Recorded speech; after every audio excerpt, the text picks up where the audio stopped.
First of all, welcome to Ford's Theater in Washington, D.C. My name is Stephen Schmidt. I am an actor who is in a production here called One Destiny. It's a two-man show, which is basically a retelling of the assassination of Abraham Lincoln on April 14, 1865, through the eyes of two people that were there that night. It's a great question, what was life like here in Washington, D.C. During the Civil War?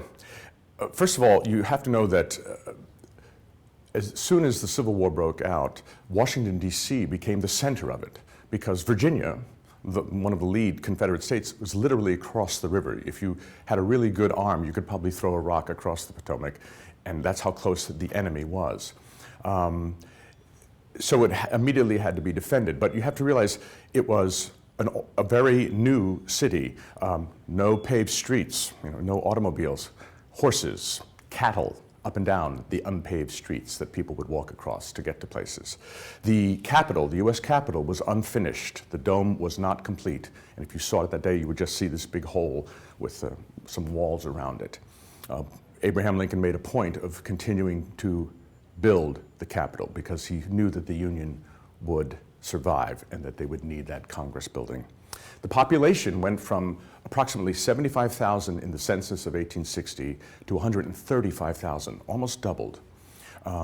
During the war, because of the war, more people moved here, obviously. It became very important for a source for the military. People that were trying to sell supplies to the military would have to come to Washington, D.C. And it was, in those Civil War years, it changed quite a bit from a very sort of rural, I would call it a hick town, to one of the major cities of our country and actually in the world at that point. And they were fortunate enough to have a lot of entertainment and sophisticated entertainments. There was the National Theater about 4 or 5 blocks from here that put on plays all the time. Ford's Theater was new, fairly new at the time. I think there had been 500 performances up until April 14th, 1865, the night that Abraham Lincoln was assassinated here. They put on Shakespeare. Shakespeare was very popular back in that day, but they also put on other musicals. They were, at the same night that people were coming to see Our American Cousin here, the National Theater was putting on a production of Aladdin, kind of like a children's show.